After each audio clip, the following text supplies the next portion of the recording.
Baik, Bapak Ibu, kita sambil dimulai saja ya.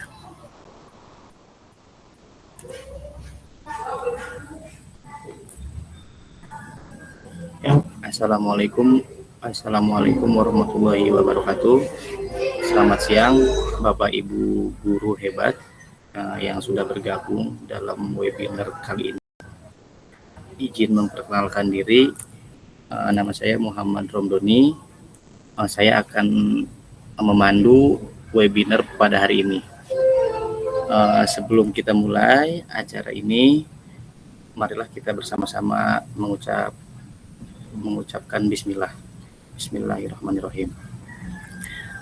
Sebelum kita mulai pada acara inti pada webinar kali ini, saya akan memperkenalkan pemateri yang akan memaparkan materi pada hari ini.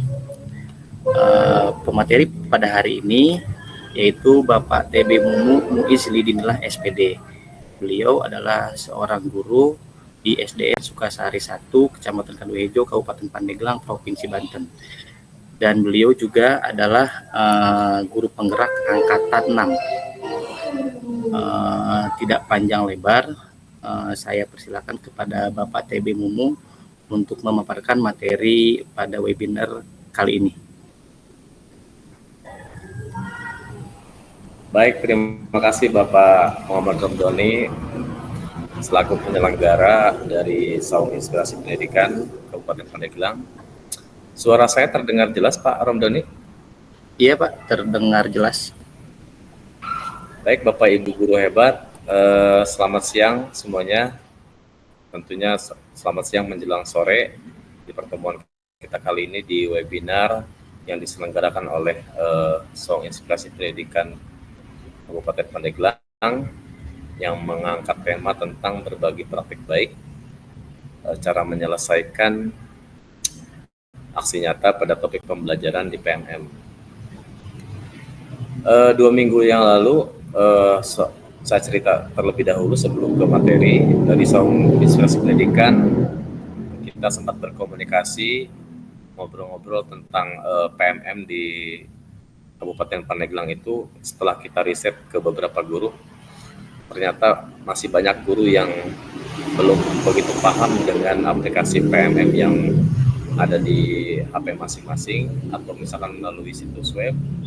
Akhirnya kita berinisiatif untuk menyelenggarakan webinar ini, yang salah satunya juga banyak pertanyaan tentang aksi nyata yang banyak belum dipahami oleh guru-guru yang ada di sekitar Kabupaten Pandeglang. Barangkali ini juga bisa jadi menjadi masalah juga ya bagi guru-guru yang ada di daerah lain. Baik, sebelumnya izin memperkenalkan terlebih dahulu, nama saya TB Mumu Muiz Lidinillah. Saya adalah salah satu guru sekolah dasar di Kabupaten Pandeglang yang tadi sudah disampaikan oleh Pak Muhammad Romdoni dari Saung Inspirasi Pendidikan. Saya adalah guru penggerak dari Kabupaten Pandeglang angkatan 6. Nah, sebelumnya saya meminta izin kepada Bapak Ibu yang sudah hadir. Link yang sudah saya bagikan ke Pak Romdoni sudah disediakan.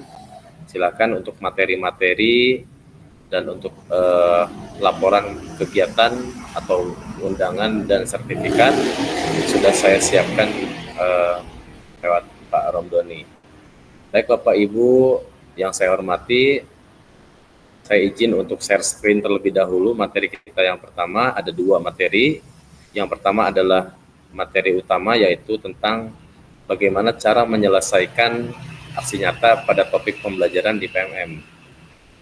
Terus yang kedua adalah contoh aksi nyata yang sudah pernah saya lakukan di sekolah saya di sini. Nah, untuk contoh-contoh lain saya sudah sisipkan juga link tersebut di link yang sudah saya berikan ke Pak Muhammad Romdoni dari Saung Inspirasi Pendidikan. Izin Bapak Ibu untuk saya share screen terlebih dahulu untuk materi kita hari ini. Di sini ada 2 materi nanti yang akan saya sampaikan. Mudah-mudahan bisa disimak oleh Bapak Ibu, dan kita nanti di akhir kita akan diskusikan terkait materi yang kita bahas hari ini bersama-sama. Mudah-mudahan dari diskusi kita bisa menambah wawasan kita lagi ke depan tentang aplikasi atau tentang kegiatan yang ada di platform Merdeka Mengajar. Untuk materi yang pertama ini adalah berbagi praktik baik menyelesaikan aksi nyata pada topik pembelajaran di PMM. Jadi tadi landasannya dari karena banyak guru yang belum memahami aksi nyata, cara membuatnya bagaimana. Terus misalkan karena ini kurikulum Merdeka ini adalah kurikulum baru ya bagi kita, utamanya di 2-3 tahun terakhir ini. Apalagi nanti katanya bulan atau tahun ajaran baru secara nasional akan berubah menjadi kurikulum nasional. Nah, tentunya bisa jadi untuk platform Merdeka Mengajar ini masih akan tetap berlanjut barangkali ya. Oke, selanjutnya ke pertanyaan yang paling mendasar terlebih dahulu tentang apakah itu aksi nyata dalam PMM. Nah, biasanya aksi nyata itu apa sih sebetulnya yang ada di platform Merdeka Mengajar ini? Yang kedua adalah bagaimana cara membuat aksi nyata di platform Merdeka Mengajar atau di PMM. Yang ketiga ada manfaat atau tujuan pembuatan aksi nyata. Baik, untuk yang pertama adalah pengertian aksi nyata di aplikasi ini adalah aksi nyata merupakan aktivitas terakhir untuk menyelesaikan satu topik pelatihan mandiri. Jadi kalau dilihat dari definisinya yang saya ambil dari platform Merdeka Mengajar, aksi nyata itu adalah aktivitas terakhir. Berarti kalau aktivitas terakhir itu ada aktivitas sebelumnya yang harus kita lalui sebelumnya. Ada yang mempelajari materi, ada ya juga kita nanti diarahkan untuk menulis latihan pemahaman kita, mengerjakan soal-soal post-test, dan juga nanti di terakhir kita akan menyelesaikan kegiatan aksi nyata ini. Selanjutnya, aksi nyata juga merupakan bentuk praktik pemahaman kita terhadap topik yang dipelajari dalam pelatihan mandiri. Jadi, aksi nyata itu merupakan bentuk praktik pemahaman kita. Nah, kalau misalkan kita sedang mempelajari topik tentang kurikulum Merdeka, nanti kita akan membuat suatu praktik tentang pemahaman kita tentang kurikulum Merdeka. Nah, di sini nanti saya akan memandu bagaimana cara atau langkah untuk membuat aksi nyata di platform Merdeka Mengajar. Terus berikutnya adalah bagaimana cara membuat aksi nyata. Ini yang sering ditanyakan di daerah kami di Kabupaten Pandeglang, karena beberapa guru sudah mempelajari modulnya, sudah centang hijau untuk daftar materi-materinya. Namun untuk cara membuat aksi nyatanya masih banyak yang merasa perlu belajar kembali ya. Kita sama-sama diskusikan, barangkali yang saya sampaikan ini bisa bermanfaat untuk Bapak Ibu semuanya. Selanjutnya yaitu kita harus mengetahui terlebih dahulu aturan main dari pembuatan aksi nyata ini. Jadi yang pertama adalah kita harus baca dulu rekomendasinya. Nah, untuk rekomendasi ini adalah anjuran ya. Di sini anjuran untuk penyelesaian topiknya itu satu topik kurang lebih 15 sampai 22 hari. Artinya silakan bagi Bapak Ibu yang aktivitas pagi sampai sorenya sangat padat, silakan untuk mengambil waktu-waktu di mana Bapak Ibu senggang untuk menyelesaikan aksi nyata ini. Tidak harus misalkan selesai dalam waktu 1 hari atau misalkan selesai dalam 3 hari, tidak. Pemerintah atau melalui tim dari PMM ini merekomendasikan penyelesaian topik per topik ini adalah sekitar 15 sampai 22 hari atau 2 sampai 3 minggu ya. Di sini juga tertulis tidak usah terburu-buru. Silakan pelajari topik ini sesuai dengan kecepatan Bapak Ibu agar dapat mempelajari topik ini secara optimal. Karena kenapa? Setiap guru itu pasti berbeda. Dari mulai dia cepat atau tidaknya dalam mempelajari materi, mengisi soal yang sudah ada di post-testnya misalkan, masing-masing pasti berbeda. Nah, nanti untuk pembagian waktunya, yang pertama adalah untuk mempelajari semua modul yang ada di setiap topik itu, kita akan direkomendasikan 8 sampai 12 hari. Jadi artinya bisa lebih dari 8 hari, bisa juga kurang kalau misalnya Bapak Ibu sempat untuk melaksanakan kegiatan mempelajari semua modul yang ada di topik yang Bapak Ibu sedang pelajari begitu. Untuk yang kedua, dalam melakukan aksi nyatanya itu kurang lebih ada sekitar 7 sampai 10 hari. Jadi Bapak Ibu yang kira-kira banyak waktu senggangnya, ya silakan untuk membuat aksi nyatanya itu misalkan bisa 2 hari, ya silakan 2 hari. Nah, kenapa harus 7 sampai 10 hari? Artinya ini agar tidak menyita waktu kita. Yang paling utama adalah mendidik dan mengajar putra-putri kita di sekolah masing-masing. Jadi artinya pemerintah merekomendasikan untuk penyelesaian setiap topik itu adalah sekitar 15 sampai 22 hari.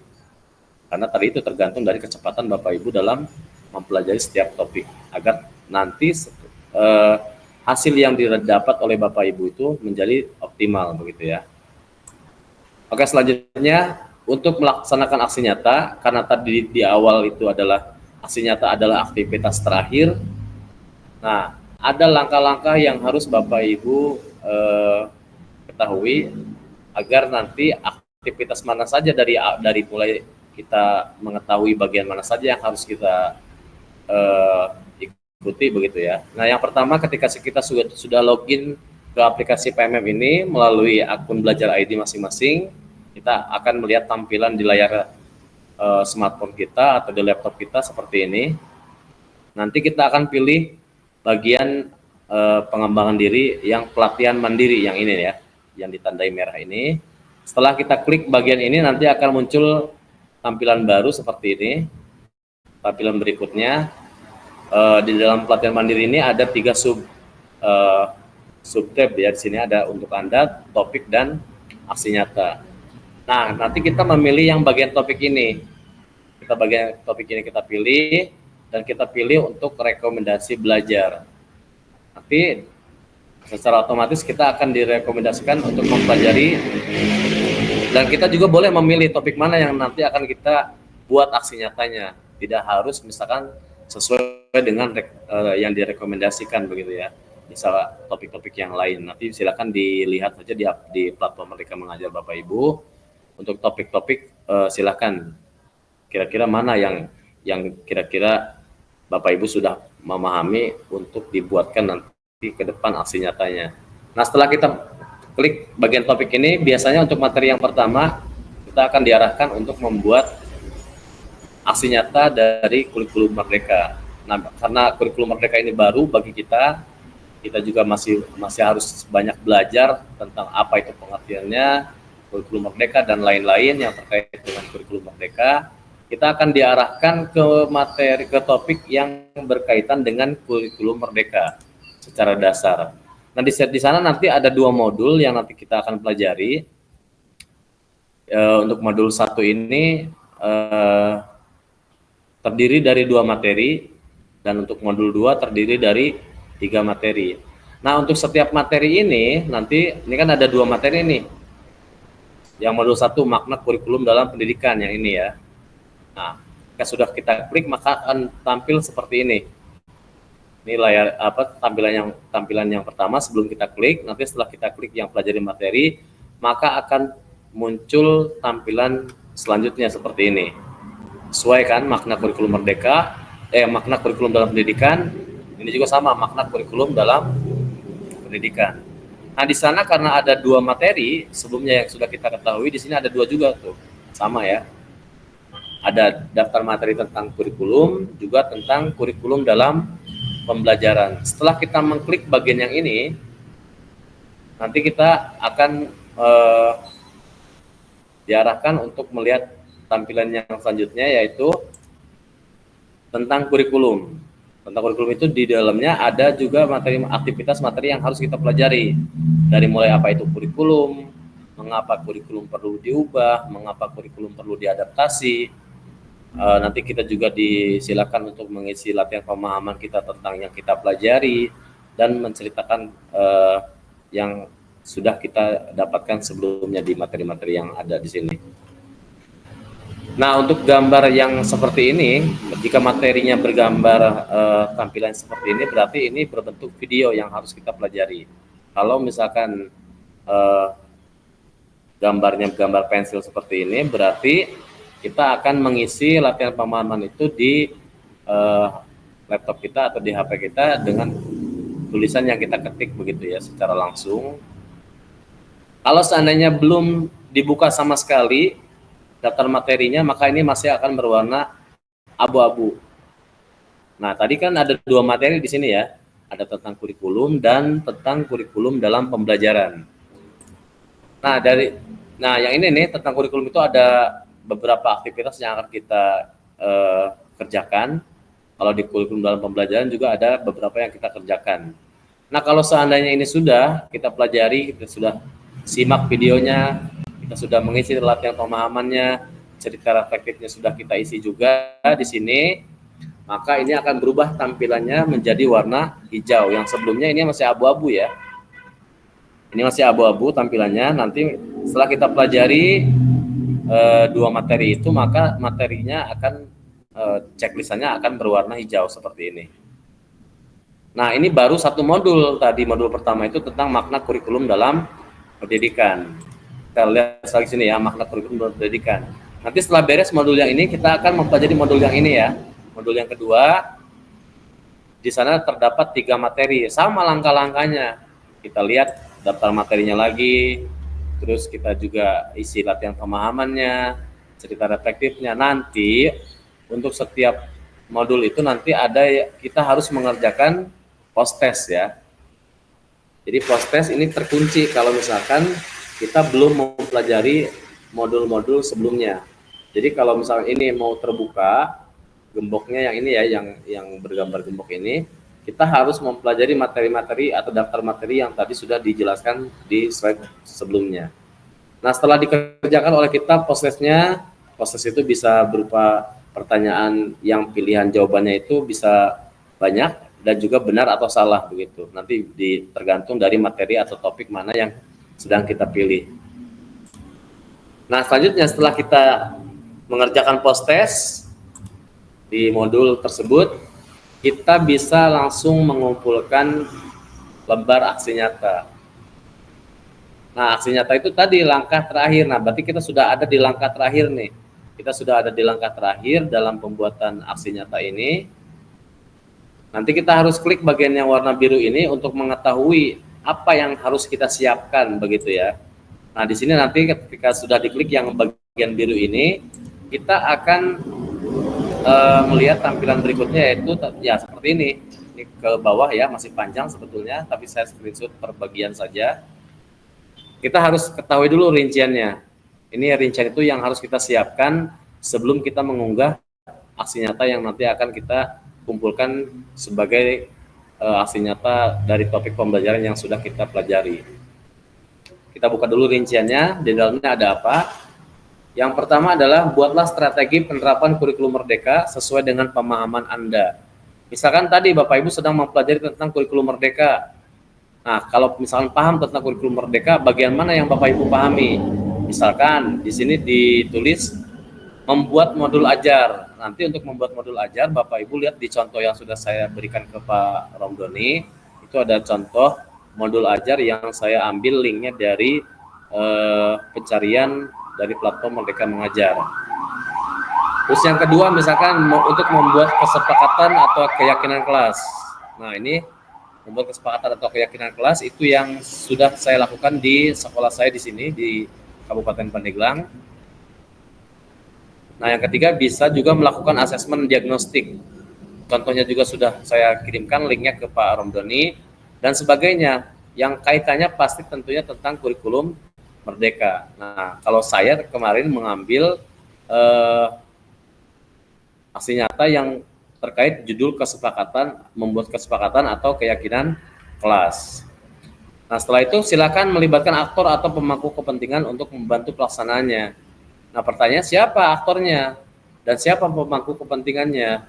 Yang sudah saya pelajari dan yang sudah saya lakukan, aktornya itu ya kita selaku guru. Seandainya kita guru kelas misalkan, ya kita di kelas masing-masing begitu. Siapa lagi aktornya? Nah, aktor yang lainnya adalah siswa yang ada di kelas kita atau murid-murid di kelas kita. Kita juga boleh melibatkan aktor lainnya, misalkan seperti rekan sejawat atau pemangku kepentingan. Siapa pemangku kepentingan? Yaitu kepala sekolah, bagi guru SD misalkan kepala sekolah, atau misalkan untuk yang lebih tinggi lagi pemangku kepentingan siapa? Yaitu pengawas sekolah untuk membantu pelaksanaan aksi nyata yang sedang kita laksanakan. Nanti minta bantuan ke murid kita, minta bantuan ke rekan sejawat, bisa juga minta bantuan ke kepala sekolah. Kalau saya kemarin dalam membuat kesepakatan aksi nyata ini, saya meminta bantuan kepada rekan sejawat, namun tidak untuk membantu menyusunnya, hanya sebagai atau berperan sebagai dokumentasi saja. Karena ketika saya nanti menjelaskan tentang aksi nyata itu di kelas, saya butuh rekan untuk mendokumentasikan kegiatan-kegiatan yang saya laksanakan di kelas. Nah, setelah kita pilih mana yang akan kita buat aksi nyatanya, yang kaitannya tadi tentang kurikulum merdeka, dan kita juga sudah tahu siapa aktor nanti yang akan kita libatkan, nanti di sana Bapak Ibu nanti harus menyusun strateginya atau merancang strateginya di kelas seperti apa. Apakah nanti di kelas, misalkan Bapak Ibu dalam menyampaikan materinya akan menggunakan proyektor atau tidak misalkan, atau menggunakan brosur atau yang lainnya lah. Tergantung Bapak Ibu nanti, tergantung dari kreativitas yang Bapak Ibu miliki. Yang ketiga, mintalah umpan balik atau refleksi dari murid secara tertulis. Untuk jenjang PAUD dan SD fase A bisa secara lisan. Nah, jika murid-muridnya itu sudah bisa nulis, nanti murid-murid kita itu akan dipersilakan oleh kita untuk menuliskan umpan balik. Nanti seperti apa umpan baliknya? Bapak Ibu bisa lihat di perpustakaan belajar yang warna biru ini ketika nanti sudah masuk ke bagian aksi nyata. Di sana juga ada contoh-contoh umpan balik yang sudah terverifikasi oleh tim dari PMM. Contohnya misalkan bagi siswa-siswi yang sudah bisa nulis, kita akan memberikan kepada mereka umpan balik yang harus mereka isi. Nanti di sana ada pertanyaan, misalkan apakah kamu dilibatkan dalam membuat kesepakatan kelas, misalkan nanti mereka menjawab. Kalau mereka menjawab misalkan dilibatkan, ya pasti mereka menjawab dilibatkan. Kalau mereka tidak dilibatkan, ya tentunya mereka akan tulis tidak dilibatkan. Tapi yang biasanya ditulis di sana, nanti siswa akan bertanya ini jawabannya apa. Nah, tergantung. Kalau misalkan di kelas itu kita akan membuat kesepakatan kelas, dia libatkan mereka dari mulai apa kesepakatan kelas yang akan kita buat di kelas kita. Contohnya kalau saya di kelas 6 nih, nanti untuk siswa itu nanti akan memberikan satu pernyataan ya. Contohnya dalam hal kebersihan, makan dan minum di luar kelas, dalam hal keamanan misalkan harus saling menghargai atau harus saling menyayangi. Dalam hal kaitan dengan tugas-tugas yang diberikan oleh guru, misalkan tulis kesepakatan kelasnya, disiplin atau tepat waktu atau yang lainnya lah, tergantung yang akan kita jelaskan kepada mereka. Nah, di umpan balik ini dan dokumentasi yang tadi sudah saya jelaskan, dokumentasi kegiatan ketika kita menjelaskan paparan dan umpan balik ini itu harus ada, karena kalau misalkan dari dua hal tadi tidak ada, paparannya tidak ada, dokumentasinya tidak ada, atau umpan baliknya tidak ada, maka nanti di akhir bagian kita ketika divalidasi kita bisa jadi dinyatakan tidak lulus validasi. Nanti apa hal-hal yang bisa menjadikan kita tidak lulus validasi nanti ada di slide berikutnya. Nah, untuk jenjang PAUD atau SD yang fase A itu bisa secara lisan. Artinya nanti ketika siswa menyampaikan secara lisan, kita tulis yang dijawab oleh siswa, misalkan Pak siapa namanya ya, nama siswanya contohnya namanya Doni misalkan. Doni itu kelas 1A, dia menjelaskan dia dilibatkan dan dia memahami apa yang disampaikan oleh gurunya. Nanti yang ditulis oleh Bapak Ibu itu walaupun secara lisan disampaikan oleh anak atau murid-murid kita, nanti itu didokumentasikan.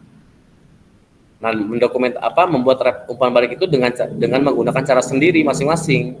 Bisa nanti anak ditulis di papan tulis, atau misalkan di yang sudah kita ketik terus kita print misalkan, atau bisa juga menggunakan Google Formulir bagi siswa-siswinya yang diperbolehkan untuk membawa smartphone atau handphone ke kelasnya.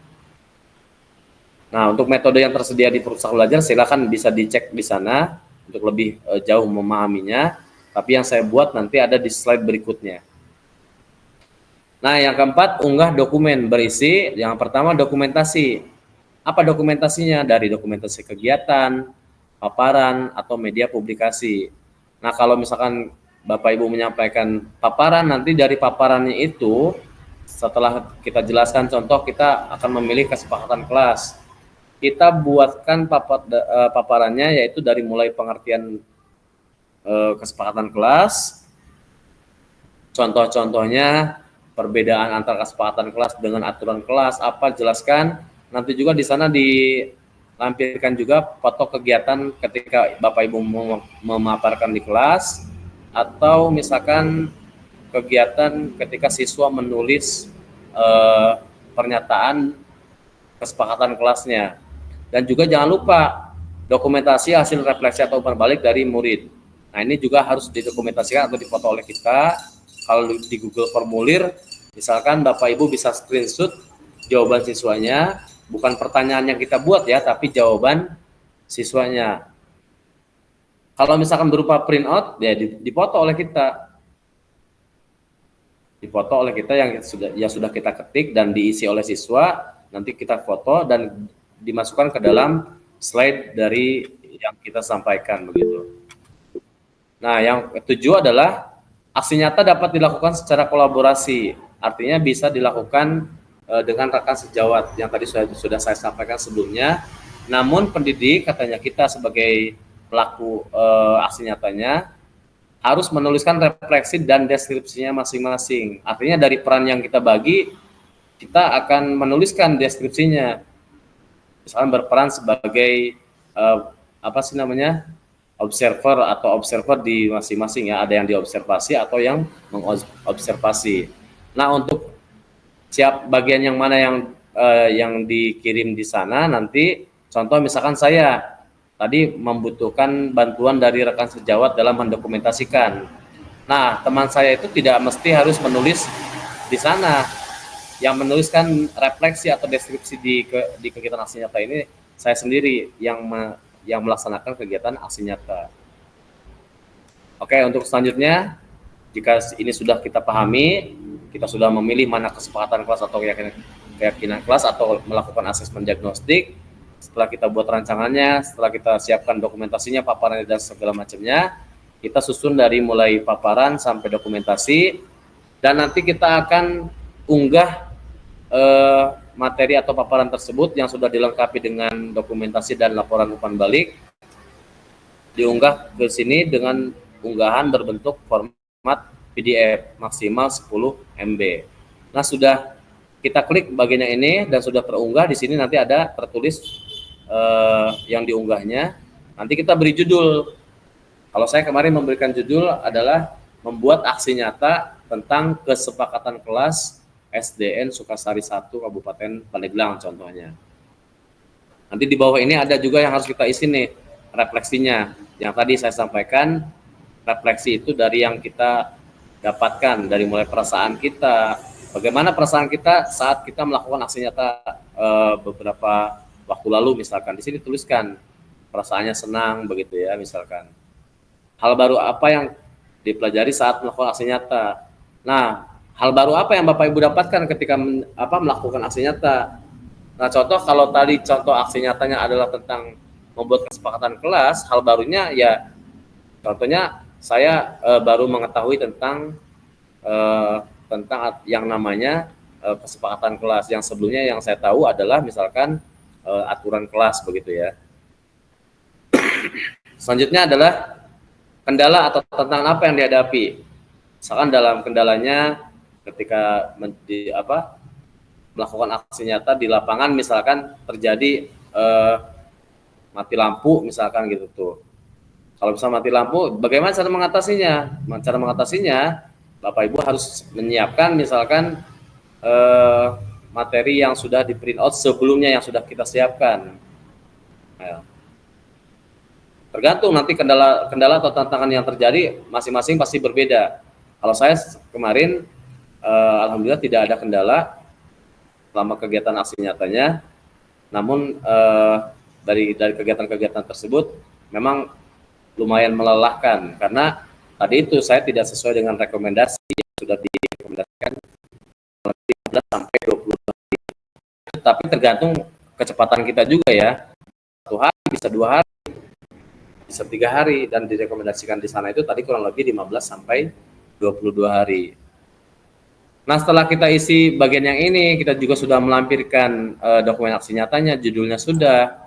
Kita checklist bagian yang ini, 2 checklist bagian ini, dan kita akan langsung klik atau tekan yang bagian kumpulkan ini.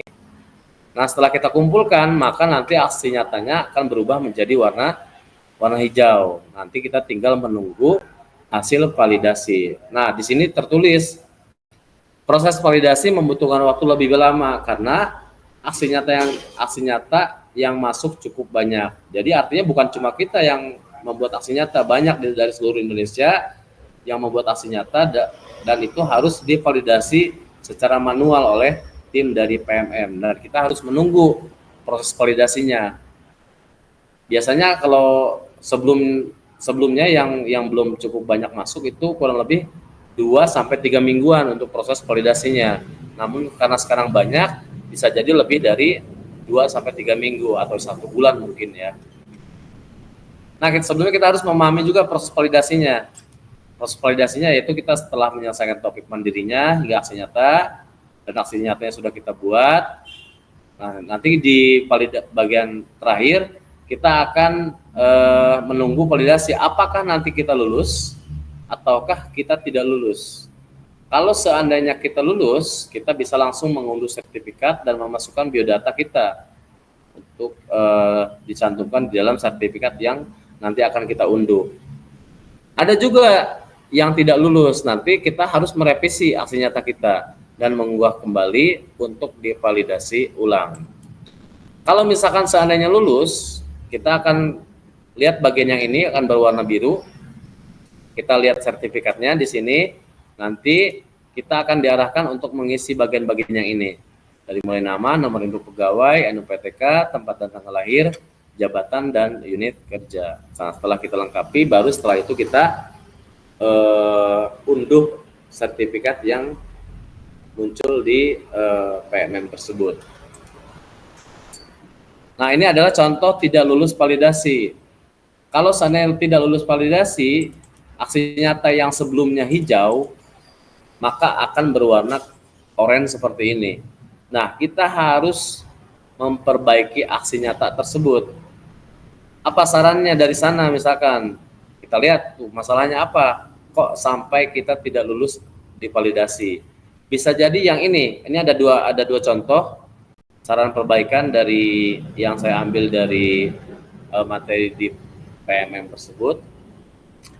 Yang pertama, misalkan ditemukan indikasi plagiasi atau ditemukan aksi nyata yang serupa dengan aksi nyata Anda.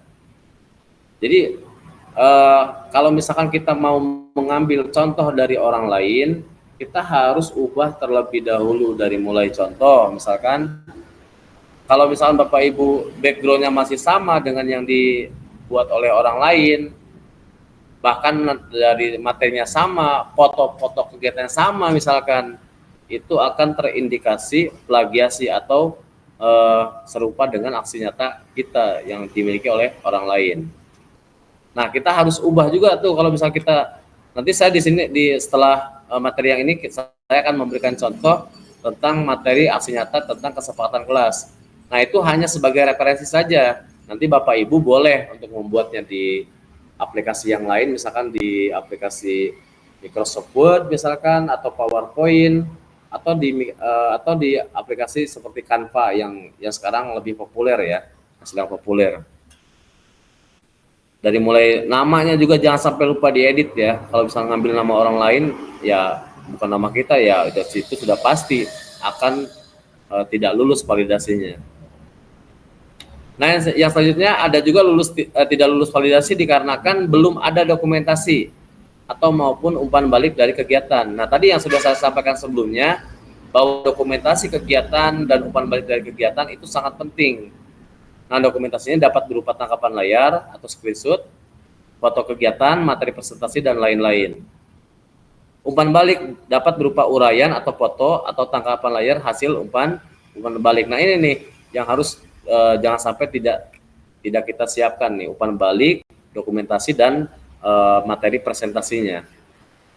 Nah, dalam mengerjakan ini tidak perlu terburu-buru, sama dengan yang direkomendasikan sebelumnya. Kerjakan sesuai dengan durasi waktu yang Bapak Ibu butuhkan. Kami tunggu perbaikan aksi nyata Anda dan Ibu dan Bapak guru hebat. Nah, setelah itu setelah dikumpulkan, direvisi, dan nanti kita akan menunggu tunggu divalidasi ulang oleh tim dari PMM. Nah, itu mungkin langkah-langkahnya dari yang pembuatan aksi nyata. Nah, selanjutnya mudah-mudahan ini bisa dipahami langkah-langkahnya. Selanjutnya adalah manfaat pembuatan aksi nyata.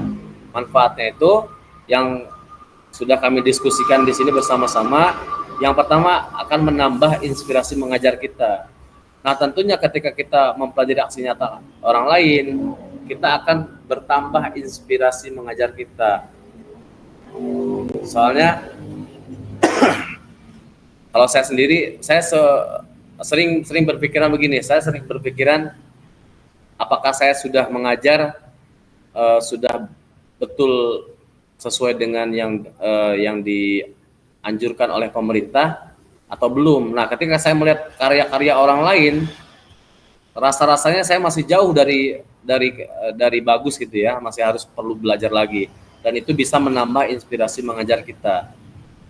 Yang kedua adalah meningkatnya kompetensi guru. Nah, secara otomatis ketika kita mempelajari aksi nyata, mempelajari daftar materi yang ada di modul-modul yang disediakan di topik pembelajaran, kita akan bertambah kompetensi kita secara otomatis.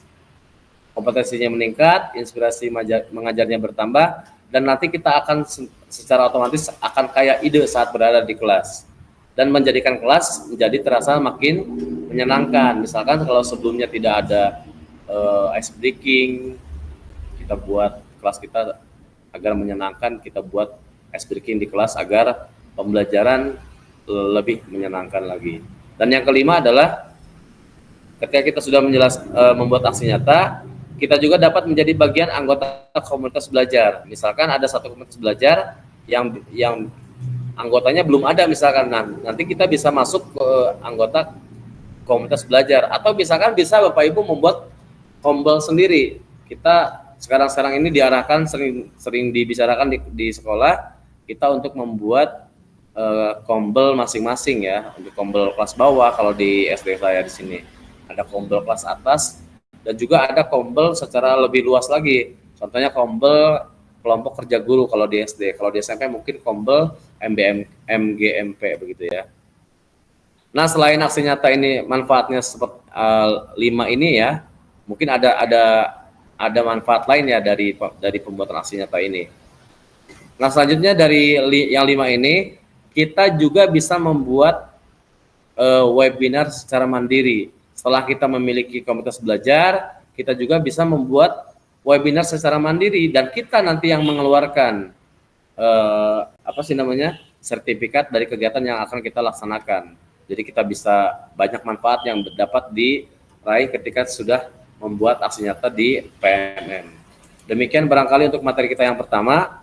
Selanjutnya kita akan diskusikan terlebih dahulu. Nanti kalau setelah diskusi tidak ada pertanyaan, nanti kita akan lanjut ke materi yang selanjutnya. Saya kembalikan ke Pak Romdoni terlebih dahulu. Pak Romdoni, silakan.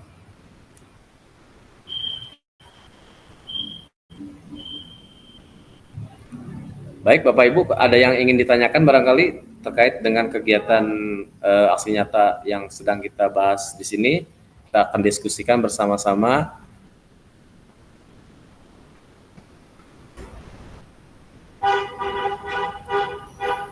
Kalau tidak ada yang ingin ditanyakan, saya akan lanjut kembali ke materi kita tentang contoh aksi nyata kesepakatan kelas yang sudah saya laksanakan di SDN Sukasari 1 Kabupaten Pandeglang.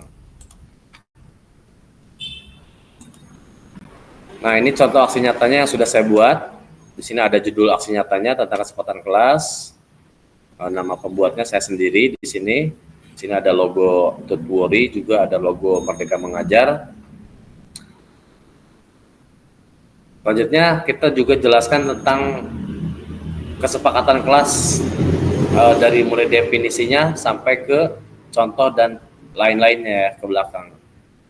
Nah, untuk pengertiannya terlebih dahulu kita sampaikan ke siswa bahwa kesepakatan kelas itu adalah pernyataan atau tujuan bersama antara siswa dan guru dalam lingkungan kelas. Kesepakatan ini menetapkan harapan untuk semua orang di kelas dan mendorong rasa saling menghormati, kerjasama, dan keamanan. Jadi kesepakatan kelas itu adalah sebuah harapan. Harapan kelas itu agar kelas itu misalkan nyaman, kita harus apa? Misalkan harapannya kelas itu aman, kita harus saling menghormati. Agar kelas itu harapannya selalu bersih, maka nanti kita buat kesepakatan kelasnya adalah makan dan minum contoh di luar kelas. Agar misalkan siswa rajin dalam mengerjakan tugas-tugas yang diberikan oleh guru, nanti buat juga kesepakatan kelasnya, nanti sampaikan, berikan arahan kepada siswa untuk menuliskan tentang disiplin atau misalkan lain-lain lah tentang kesepakatan kelas. Nah, kesepakatan kelas juga berbeda dengan aturan kelas.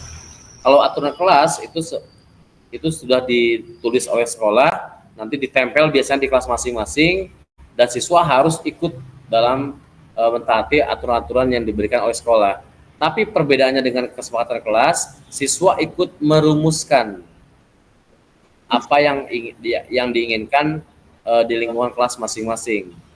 Karena tadi kesepakatan ini menetapkan harapan untuk semua orang di kelas agar kelasnya nyaman, apa yang harus kita lakukan dalam kesepakatan kelas agar misalnya kelasnya bersih, tadi yang dilakukan apa, saling menghormati, kerjasama, dan keamanan.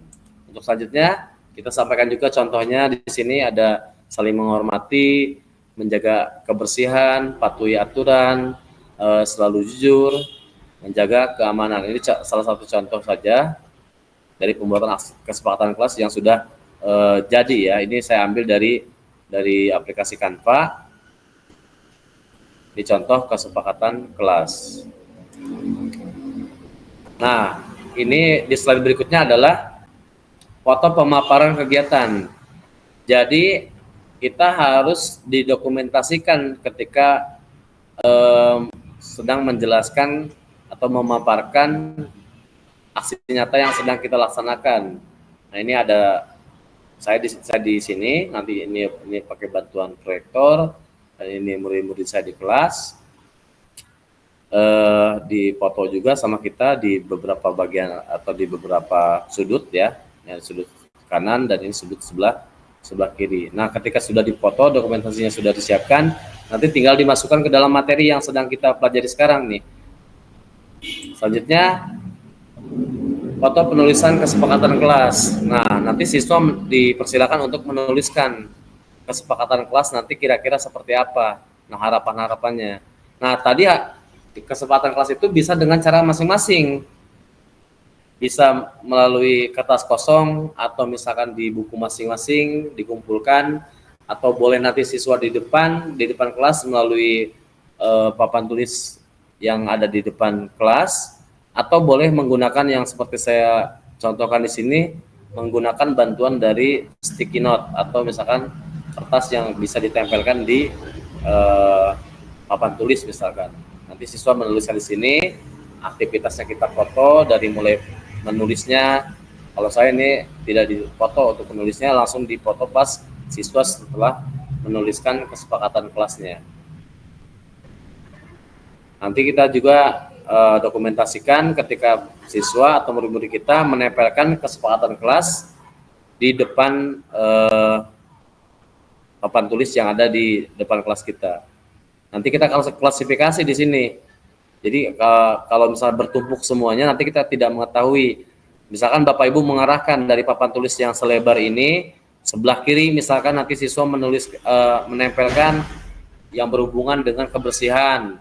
Yang sebelah sini misalkan yang berhubungan dengan keamanan, ke bawah gitu keamanan ya, atau yang kebersihan ke bawah begini ya. Terus yang ini misalkan Bapak Ibu menempelkan bagian yang tentang saling menghormati dan seterusnya. Nanti setelah ditempelkan kita bisa lihat, nanti kita akan masukkan untuk menjadi kesepakatan kelas yang akan kita buat ditempel di kelas kita. Nah, ini adalah foto penulisan siswa sedang menuliskan umpan balik. Ini umpan balik yang sedang dituliskan oleh siswa, kita foto juga ketika siswa sedang menulis umpan balik. Nah, setelah fotonya sudah ada, nanti kita juga foto umpan balik yang tadi sudah ditulis oleh siswa. Nah, contohnya ini nih, Farhan 6B. Yang pertama, apakah gurumu melibatkanmu saat diskusi tentang kesepakatan kelas? Nah, nanti bagian-bagian ini siswa yang menulis. Ini ada beberapa contoh. Dari siswa saya yang totalnya 39, saya hanya menuliskan, melampirkan tidak semuanya ya, hanya melampirkan sekitar 6 bukti umpan balik yang ditampilkan pada materi atau paparan aksi nyata yang akan nanti dikirimkan sebagai lampiran dari aksi nyata saya di aplikasi PMM. Nah, setelah dokumentasinya ada, umpan baliknya ada, paparan yang tadi sebelumnya sudah ada, nanti kita juga buat keyakinan kelas atau kesepakatan kelas yang kita tempelkan di dinding kelas kita. Nah, ini sudah dibuatkan oleh kita, nanti kita tempel di kelas agar bisa dipatuhi tidak hanya oleh siswa tapi oleh guru juga. Biasanya kalau aturan itu kan untuk siswa saja, tapi tidak. Kalau untuk keyakinan kelas itu harus dipatuhi oleh guru dan oleh siswa. Kalau di sini misalkan ditulis tepat waktu, ya yang tepat waktu bukan cuma murid, guru juga harus tepat waktu. Makan dan minum di luar kelas sama, guru tidak boleh makan dan tidak boleh minum di dalam kelas, tapi di sini dituliskan makan dan minum di luar kelas. Nah, untuk kata-kata nanti yang ada di sini, walaupun dari siswa tertulis misalkan tidak boleh minum di dalam kelas misalkan, kita ubah kata itu menjadi kalimat positif. Kata tidaknya itu dihilangkan. Kalau yang sebelumnya misalkan siswa menulis tidak boleh makan dan minum di dalam kelas, kita ubah menjadi makan dan minum di luar kelas. Nah, nanti setelah kita buat seperti ini, ditandatangani oleh kita dan oleh kepala sekolah, kita tempelkan di kelas kita masing-masing. Nah, biasanya ada pertanyaan juga, bagaimana untuk guru mata pelajaran yang tidak punya kelas?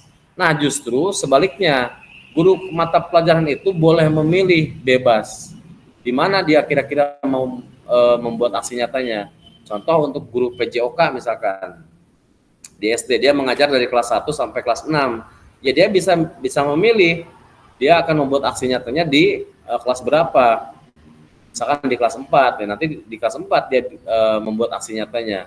Walaupun di kelas 4 tersebut sudah ada sebelumnya tentang kesepakatan kelas, ya tidak apa-apa, tidak akan bentrok, tidak akan mengganggu kesepakatan kelas yang lain. Kalaupun sama dengan kesepakatan kelas guru kelasnya, ya tidak masalah bagi saya untuk membuat keyakinan kelas tersebut untuk guru mata pelajaran, baik untuk PJOK misalkan atau PABP dan seterusnya yang lainnya ya. Nah, mudah-mudahan bisa dipahami oleh Bapak Ibu. Ini salah satu contoh saja untuk materi contoh aksi nyata dalam pembuatan RPP Plus atau modul ajar, dan untuk materi-materi lainnya saya sudah kirimkan ke linknya ke Pak Doni untuk dibagikan ke Bapak Ibu semuanya. Demikian barangkali Pak Doni yang dapat saya sampaikan, mudah-mudahan bisa bermanfaat, dan kalaupun nanti ada yang harus kita diskusikan bersama-sama, kita diskusikan bersama-sama. Sekian dari saya, bila terkendala, wassalamualaikum warahmatullahi wabarakatuh. Saya kembalikan ke Pak Romani. Silakan Pak Romani. Waalaikumsalam warahmatullahi wabarakatuh. Terima kasih banyak Pak TB Mumu. Untuk Bapak Ibu, mungkin ada yang ingin bertanya, dipersilakan.